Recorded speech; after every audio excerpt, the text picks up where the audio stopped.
As-tu déjà pris le temps de réfléchir à ce qui se passe réellement après que notre cœur cesse de battre? C'est une question qui dérange, qui donne des frissons à l'âme, mais que nous devrons tous, à un moment ou à un autre, affronter. Et si la fin de cette vie n'était pas en réalité la fin de tout? Et si ce qui nous attendait était un lieu de douleur, de tourment et d'absence totale de la présence de Dieu? Dans cette vidéo, nous allons parler de l'une des réalités les plus ignorées et, en même temps, les plus percutantes de la Bible, l'enfer. Un lieu qui n'est ni le fruit de l'imagination populaire, ni une invention de l'Église, mais un avertissement venant de Jésus-Christ lui-même. Prépare-toi, car ce que tu es sur le point d'entendre pourrait changer complètement la manière dont tu perçois ta vie et ton destin éternel. Nous vivons dans une génération qui évite de parler des vérités inconfortables. L'enfer en fait partie.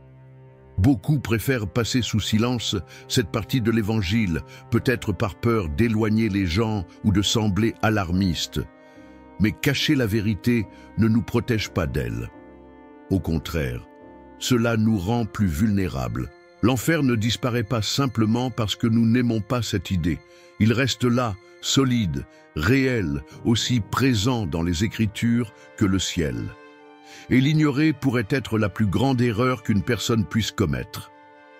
Jésus a parlé de l'enfer plus que n'importe quel autre personnage biblique. Il ne l'a pas décrit comme une métaphore poétique, mais comme un lieu littéral, rempli de douleur, de pleurs et de désespoir. Dans l'évangile de Matthieu, chapitre 13, nous trouvons l'une des déclarations les plus marquantes de Christ. Il compare le jugement final à la moisson d'un champ.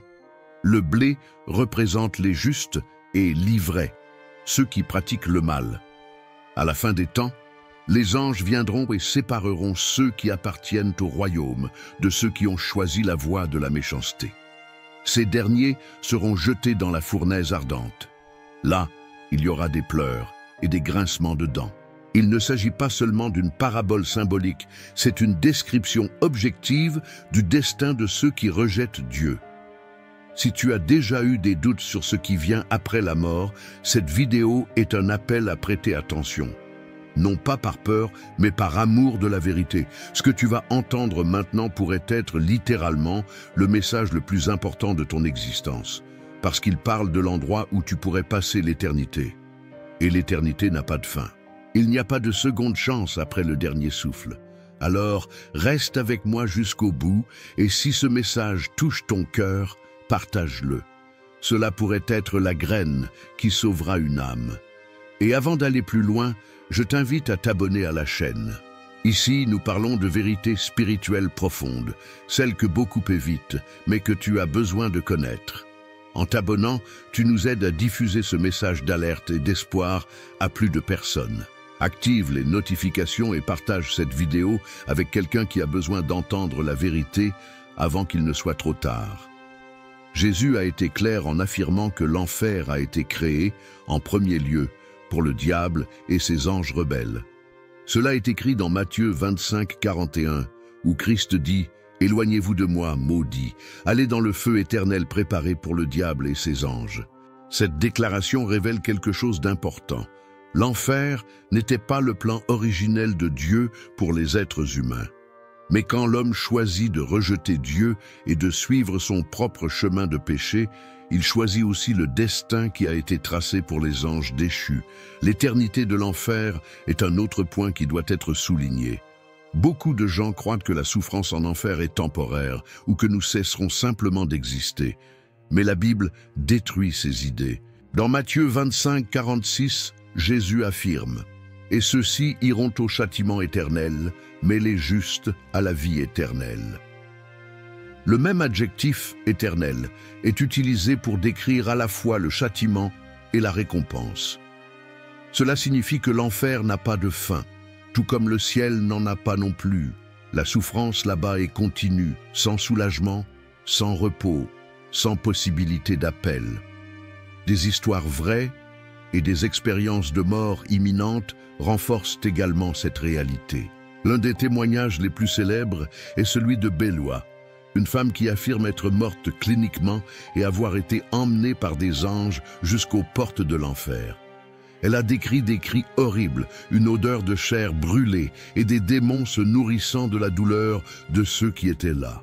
Bien que beaucoup soient sceptiques face à ce type de témoignage, ce qui attire l'attention, c'est la manière dont les descriptions correspondent à ce qui est écrit dans les Écritures. Dans Marc 9,43, Jésus dit « Il vaut mieux entrer dans la vie avec une seule main que d'aller avec les deux, dans l'enfer, dans le feu qui ne s'éteint jamais. » L'intensité de cet avertissement nous montre à quel point le risque est grave. Mais que se passe-t-il immédiatement après la mort? Pour beaucoup, il y a un doute. L'enfer est-il instantané ou y a-t-il une période d'attente? C'est là qu'entre la différence entre l'Hadès et l'enfer. Dans l'Ancien Testament, le mot utilisé est « Sheol », dans le Nouveau « Hadès ». Les deux renvoient à un état intermédiaire où les morts attendent le jugement final. Jésus a clarifié cela dans la parabole de l'homme riche et Lazare, relatée en Luc 16. Dans cette histoire, après sa mort, l'homme riche est conduit dans un lieu de tourment, tandis que Lazare est consolé aux côtés d'Abraham. Le riche supplie pour une goutte d'eau et implore qu'on envoie quelqu'un avertir ses frères, mais on lui répond qu'il est impossible de franchir l'abîme qui les sépare. La leçon est claire. Après la mort, il n'y a plus de temps pour le repentir. Le jugement final sera le moment où chaque personne sera jugée selon ses œuvres. Dans Apocalypse 20, nous voyons la scène du grand trône blanc, où tous les morts ressusciteront pour entendre leur sentence. Ceux dont les noms ne sont pas inscrits dans le livre de vie seront jetés dans le lac de feu. C'est la seconde mort. L'Hadès lui-même y sera jeté, c'est-à-dire que l'état intermédiaire sera détruit pour laisser place à la condamnation éternelle. Cela confirme que l'enfer n'est ni un mythe, ni une exagération théologique. C'est le destin réel et définitif de ceux qui rejettent la grâce de Dieu. Mais pourquoi un Dieu d'amour permettrait-il quelque chose d'aussi terrible? La réponse réside dans le respect qu'il a pour la liberté humaine. Dieu ne nous force pas à l'aimer, à le suivre ou à l'accepter. Il offre le salut, envoie des messagers, révèle la vérité. Mais le choix final nous appartient.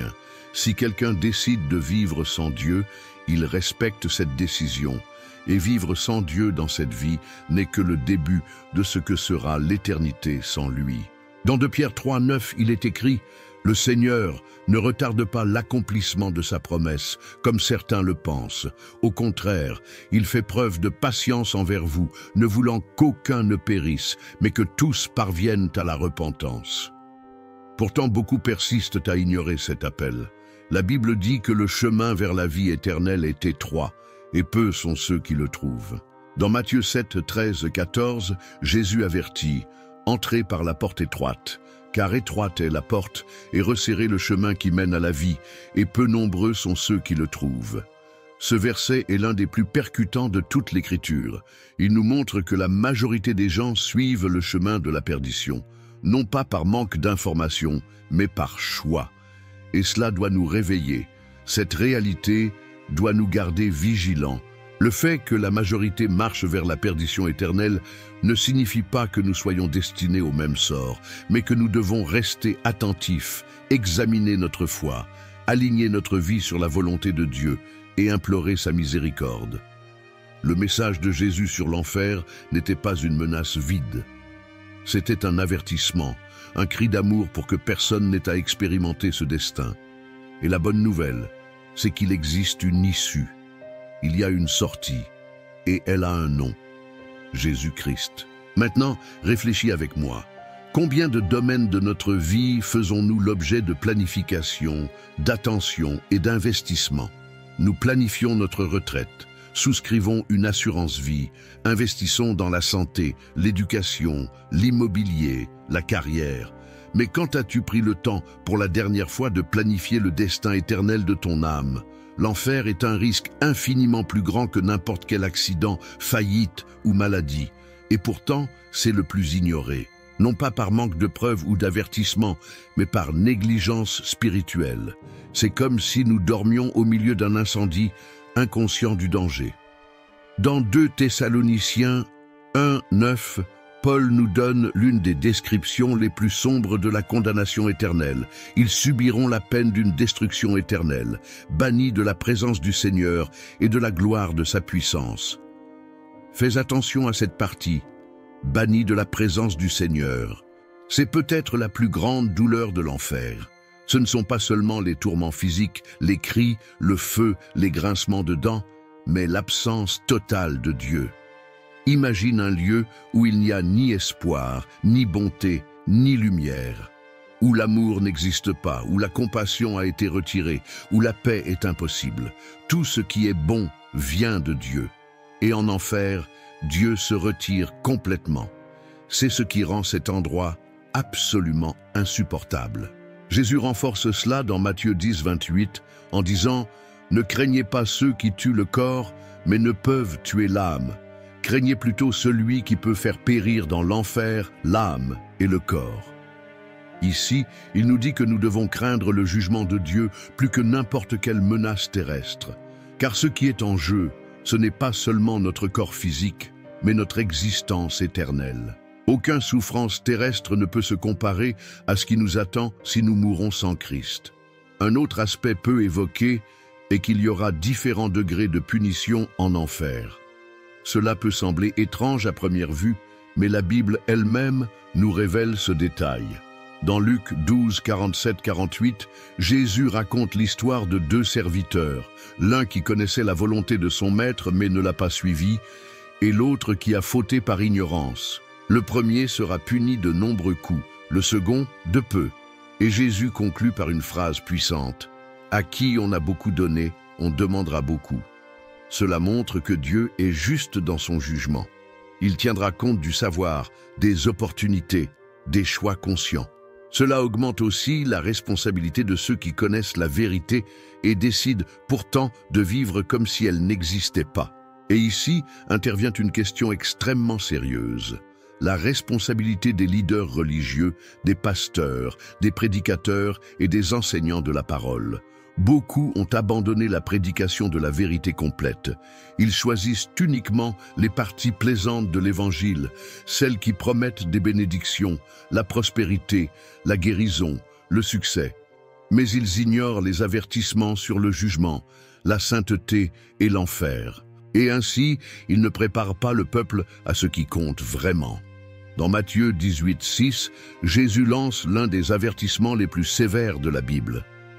Mais si quelqu'un fait trébucher un de ces petits qui croient en moi, il vaudrait mieux pour lui qu'on lui attache une grosse pierre au cou et qu'on le noie dans les profondeurs de la mer. Omettre la vérité, c'est une manière de conduire les autres à la perdition. Et cela sera exigé avec rigueur. Dans 2 Pierre, chapitre 2, l'apôtre parle des faux enseignants qui déforment l'Évangile. Au verset 17, il les décrit comme des sources sans eau et des nuages poussés par la tempête, affirmant que l'obscurité des ténèbres leur est réservée pour toujours. Ces hommes promettent la liberté, mais sont esclaves de la corruption. Le plus tragique, c'est qu'en tombant, ils entraînent d'autres avec eux. Et Pierre termine par une phrase qui glace le cœur. Il aurait mieux valu pour eux ne pas avoir connu le chemin de la justice que, l'ayant connu, de s'en détourner du saint commandement qui leur avait été donné. La connaissance entraîne la responsabilité, et négliger la vérité est un chemin sûr vers le jugement. La Bible est un livre complet. Elle parle de grâce et de jugement, d'amour et de sainteté, de ciel et d'enfer. Nous ne pouvons pas choisir uniquement les versets qui nous plaisent. Nous devons comprendre que la parole de Dieu est une révélation totale, qui nous montre le caractère complet de Dieu, un Dieu de miséricorde, mais aussi de justice. Dans Apocalypse 21, 8, il est écrit « Mais pour les lâches, les incrédules, les abominables, les meurtriers, les impurs, les sorciers, les idolâtres et tous les menteurs, leur part sera dans l'étang ardent de feu et de soufre, qui est la seconde mort. » Cette liste est un choc, parce qu'elle inclut non seulement les grands pécheurs, mais aussi les menteurs. Cela montre que personne n'est exempt.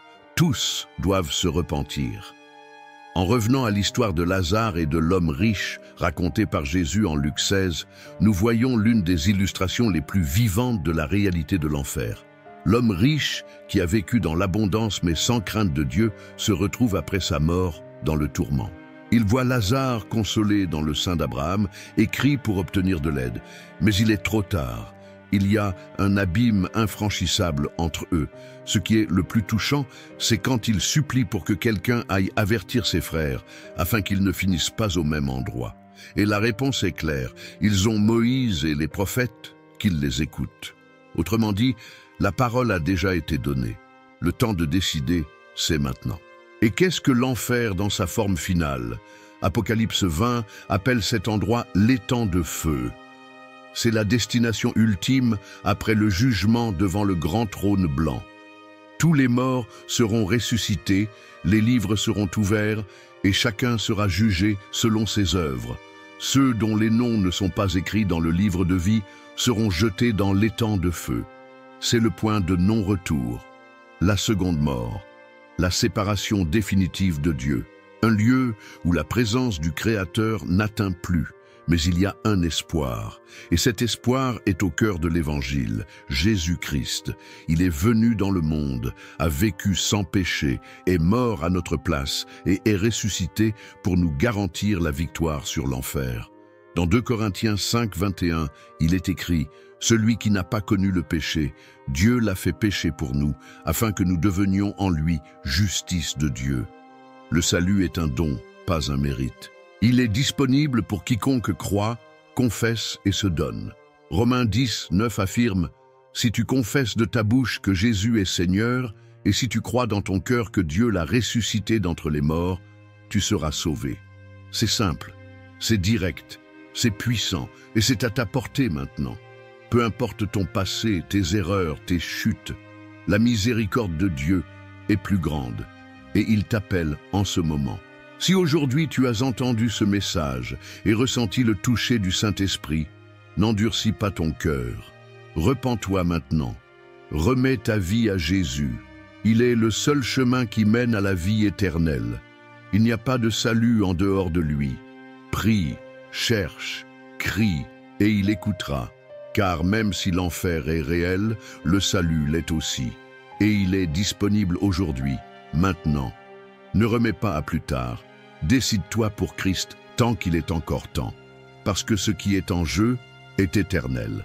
Que Dieu parle profondément à ton cœur et que tu choisisses la vie. Choisis Jésus, choisis le ciel.